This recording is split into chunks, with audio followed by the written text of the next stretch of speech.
Ух, привет, я тут снизу. Да, не секрет, конечно. Я немножко поднабрал в Германии, если быть точнее, то приехал сюда 96, потом 110, 108 и сейчас, по-моему, 106. Короче, десятка приклеилась. Так что не обращайте внимания, по утрам решил отжиматься, правильно питаться, но пока что не получается. А сегодня мы поговорим на интересную тему, я отвечу на вопрос моего подписчика. Сейчас я доделаю, и мы продолжим.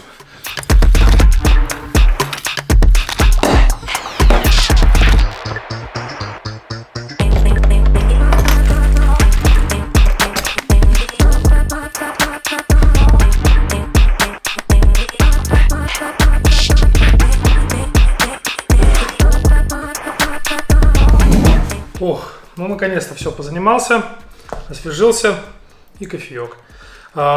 На какой вопрос я отвечу?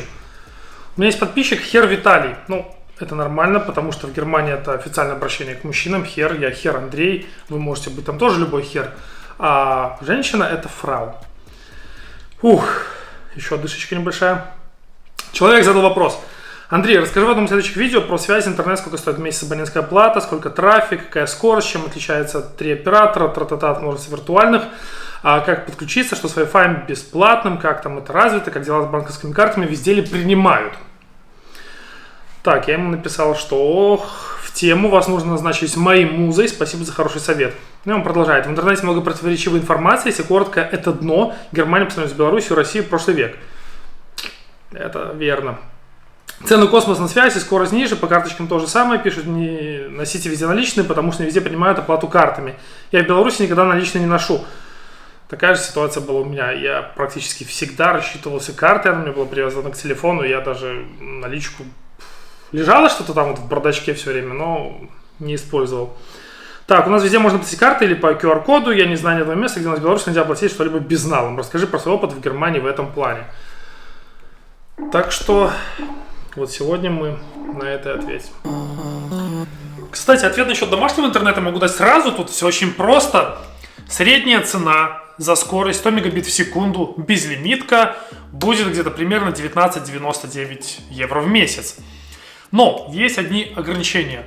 В основном, куда бы ты ни пришел подключаться, к любому провайдеру, у тебя есть условия, обязательства 2 года использовать этот тарифный план. Ну, не знаю, чем это вот обосновано, да. Поэтому 2 года ты пользуешься за 19,99. Это, еще раз повторяю, средняя цена. Вот там можно и дешевле найти за 15, можно и дороже за 25. По истечению этих 2 лет ты имеешь право или отказаться, сказать все, спасибо, или пользоваться дальше. Но в основном всегда через 2 года цена поднимается, примерно плюс-минус 20 евро сверху. Платил 19,99, будешь платить там 39,99. Все очень просто.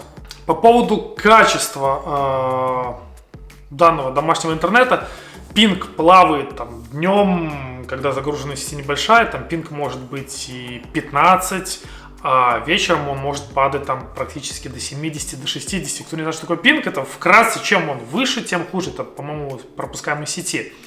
Поэтому модемы дается самый дешевый, он дается на время пользования тоже в аренду, или ты можешь купить свой, тоже сотрудник придет тебе его там настроит, это все без проблем. Средняя цена здесь на модемы, я смотрел, порядка, наверное, 80 евро, если что-то брать хорошее, Züxel, там уже будет 120-130. Поэтому говорить о качестве, что в Беларуси было, что здесь, плюс-минус все одинаково. Разрывы иногда бывают, но это все зависит, я так понимаю, от модема. Он там бывает, его надо перезагрузить, чтобы он нормально пошел. Ну, это как везде, все одинаково. Как подключиться? Ты приходишь в пункт подключения у нас, допустим, мобильных точек. Там сразу и куча операторов мобильных, и по домашнему интернету. Ты просто или вот ищешь в интернете, приходишь, оставляешь заявку, свои данные, все, ты должен быть прописан по этому адресу. Все, и через время все зависит, наверное, от города. Не знаю, мы ждали, наверное, где-то 2 недели. Через 2 недели к нам пришел мастер, подключил. Все, пожалуйста, пользуйтесь, до свидания, ушел. Вот по сей день мы используем. Вот у нас подойдет 2 года, мы тарифный план будем менять, потому что цена тоже подскочит. И зачем? Можно через 2 года просто отказаться. Так что это все, что касательно домашнего интернета. 19,99 первых 2 года использования, потом 40 евро. Так что вот думайте, дорого это или дешево. Скорость плюс-минус, как везде в Беларуси и в России, 100 мегабит в секунду. качество тоже достойное. В общем, с мобильным интернетом, конечно, все намного посложнее. В плане вот объяснить, тут просто миллиард вариантов, есть виртуальные операторы, и черт голову сломит. Я так подумал, посидел, у меня сейчас немножко все закипит, аж там столько информации. Расскажу средние цены и расскажу на своем опыте использования. Мы когда переехали в Германию, да, первым делом у нас стал вопрос подключить сим-карту мне, да, надо было. У жены уже была сим-карта. И мы пошли, вот у нас есть везде просто вот операторы, точки подключения. Ты приходишь, там у них сразу указано типа Vodafone, Telecom, Deutsche Telekom, O2. Это, наверное, самые крупные такие вот игроки на этом рынке. И ты заходишь, тебя начинают консультировать. Конечно, все очень сильно зависит от консультанта. Я, когда приехал, я хотел, как в Беларуси, безлимит, там чего-нибудь 400 где-нибудь минут звонков, чтобы, ну, хотя я понимал, что в Германии там не звонить-то еще толком некуда, ну, как всегда, хотел по максам. Вот мы зашли, я говорю, это был, по-моему, у нас Телеком, да, я говорю, хочу безлимитный интернет, вот, чтобы был у меня, и звонков там неважно, потому что если у тебя есть безлимитный интернет, ты можешь всегда звонить по WhatsApp, Telegram, Viber, ну, сами понимаете. На меня посмотрели как на дурачка, типа, безлимитный, у нас такого нету. Я говорю, как это нету? Ну вот есть там предложение, вы там можете взять, допустим, 20 гигов интернета использовать, и будете за это платить порядка 40 евро. В смысле, как такое может быть? Это что? Это для меня это было поначалу непонятно и дико, потому что ты привык в Беларуси платить там 5 евро образно, там до 10, по-моему, я сейчас не знаю, сколько сейчас тарифные планы стоят. Тем более было время, когда там МТС демпинговал рынок сильно, там он пытался... Ну, у нас только 2 игрока, это А1 МТС, все, там очень намного проще. Здесь же их много и надо выбирать. Так что, если ты хочешь подключить в Германии интернет, у тебя есть как бы, ну, 2 основных пути. Найти тарифный план, во-первых, или в интернете на Чек24, это у нас такой крупный портал. Допустим, подобрать, примерно прикинуть по ценам. Дальше. Ты идешь или в магазин, покупаешь стартовый пакет, любой стартовый пакет, они продаются в магазинах, в аптеках, на заправках, там будет сим-карта сразу, ну и номер. Номер ты, конечно, выбрать не можешь, это и номер так, по-моему, нельзя выбрать. Стартовый пакет всегда стоит 9,95. В чем плюсы данных тарифных планов, стартовых пакетов, таких сразу? Там нет обязательств. Ты купил, ты попользовался, допустим, там месяц и решил, что мне это не подходит. Симку эту забросил, и она, по-моему, активна в течение 2 лет, и в течение 2 лет ты можешь пополнить, ее номер не заблокируют. Цены. Цены, что туда входит? Я вот зашел просто в магазин, сделал фото. Фото я сейчас вот вставлю. И как видите, есть варианты. Вот сверху цена 9,95 за любой стартовый пакет на больших конвертах.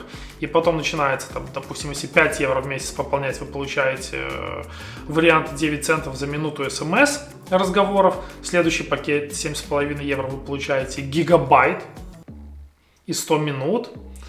Потом за 10 евро вы получаете 3 гига и бесплатные минуты смс, это внутри сети. За 13 евро, если вы пополняете на 13 евро счет, вот в этом именно стартовом пакете вы получаете 6 гигабайт и бесплатные минуты и смс. Данный пакет, ну, я не знаю, мне лично такое не устроило, потому что я понимал, что цена большая, плюс, когда у тебя закончились деньги, ты всегда остаешься без интернета и без связи, и в Германии, ну, это очень тяжело, хотелось всегда быть на связи. Поэтому есть второй вариант, если у тебя уже есть регистрация. И у тебя должен быть банковский счет открыт. Вот, должно быть конто. Тогда ты можешь идти в любой пункт подключения, прийти к консультанту и сказать, я хочу максимально много интернета и минимально мало за это платить. Все. И тебе подберут более-менее подходящий тариф. Скажу сразу средние цены, потому что их там миллион, там постоянно какие-то акции они вкидывают. Во-первых, это вот уже тарифные планы с обязательством будут.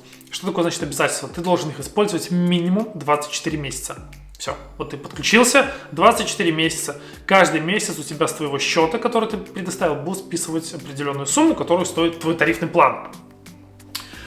Мы когда пришли, мы обошли Mobile Telecom, O2, в общем, остановились на Vodafone, потому что у них самое было адекватное покрытие. Ну, это та информация, что я нашел тоже в интернете. У них 4G. Тоже не все дают 4G, что было очень важно. И у них скорость нормальная, потому что некоторые предоставляют хорошие пакеты, но с небольшой скоростью. На Vodafone у меня 16 гигабайт в месяц на скорости 50 мегабит в секунду. И бесплатные смс, бесплатные звонки. Абонентская плата стоит 21 евро. Но тут тоже такой нюанс, что через 24 месяца в среднем плюс 10 или плюс 20 евро добавь. Все, как бы к этому тарифному плану. Так что средняя цена у таких вот операторов за, там, ну, возьмем 15 гигабайт использования, это 25 евро. Это нормальный прайс. Если брать что-то поменьше, там можно найти 8 гигабайт, там, если вам, 15 это много, 10, 5 без разницы. Вы будете платить минимум 15-16 евро, чтобы вы понимали. Так что по сравнению с Беларусью, да, здесь намного интернет дороже, именно мобильный интернет. Но тут идут такие бонусы там свыше 22 евро в месяц. Там, ты по всей Европе, во-первых, пользуешься такими же ценами на тарифный план. Когда вот катаешься по всей Европе, у тебя как бы нету роуминга, нету повышенной цены за роуминг. Плюс что еще? Ну, что классно, у тебя просто автоматически деньги списываются со счета, и ты не думаешь, там, надо пополнять, не надо пополнять. Скорость, кстати, интернет, который дают, допустим, 16 гигабайт, там, 15-20, на скорости 50 там, или 100 мегабит в секунду, после того, как ты, допустим, этих 16 гигов выкачал, просто-напросто скорость падает, там, по-моему, до 5 или 2 мегабит в секунду. Все, ограничения по скорости идут. Там не то, что тебе интернет просто отрубают. Нет, у тебя он есть, но с ограничениями. Многие, я смотрел, тут давали безлимитный интернет.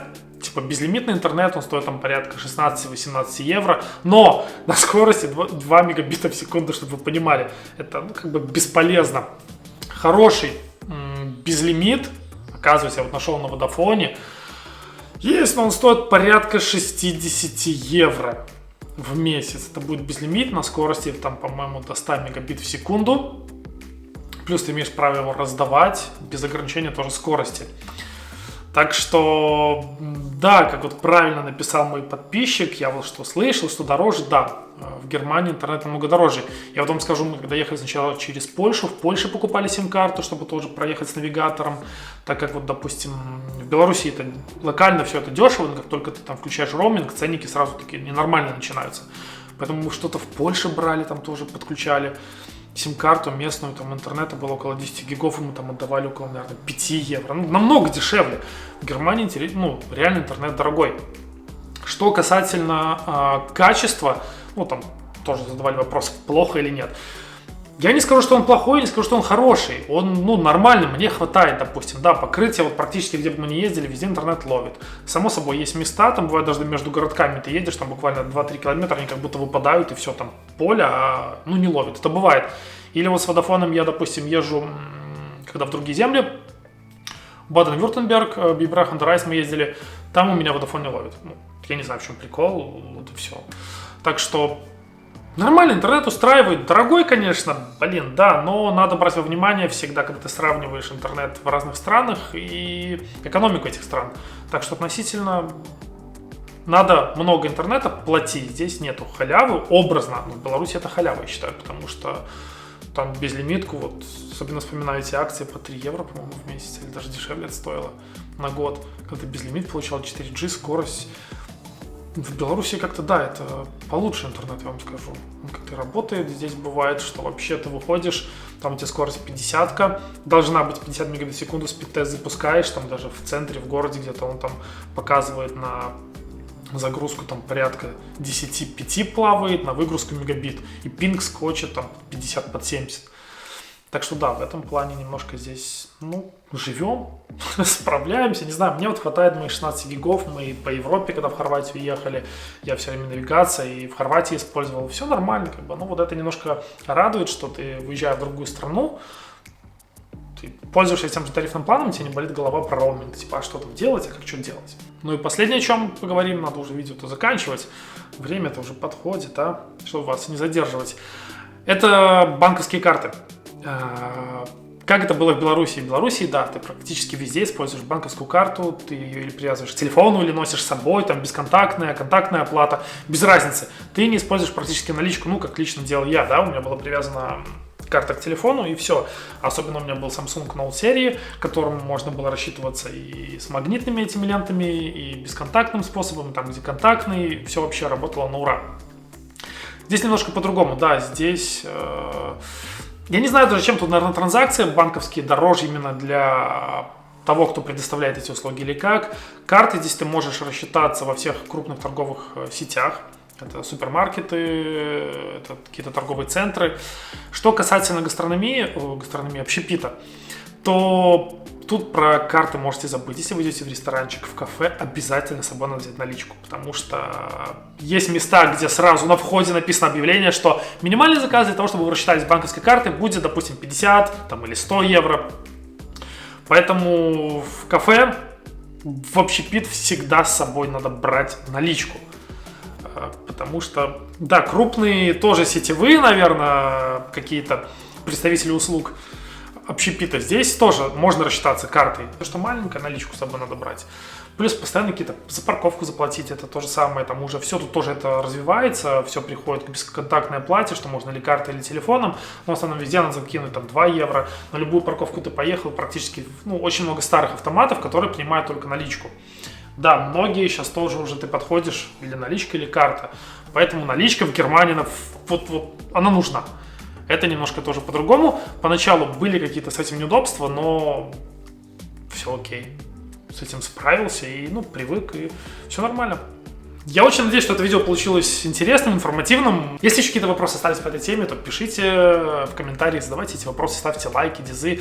У всех есть свое мнение, и у каждого есть право на то, чтобы его высказать. Так что, пожалуйста, только без срачей, без всяких там оскорблений в комментариях. Это самое главное. Мы все люди, мы все образованные, мы все интеллигентные. Поэтому, пожалуйста, будьте вежливы к остальным. Вам спасибо за просмотр данного видео. Ставьте лайки еще раз, как я говорил, подписывайтесь и всем пока.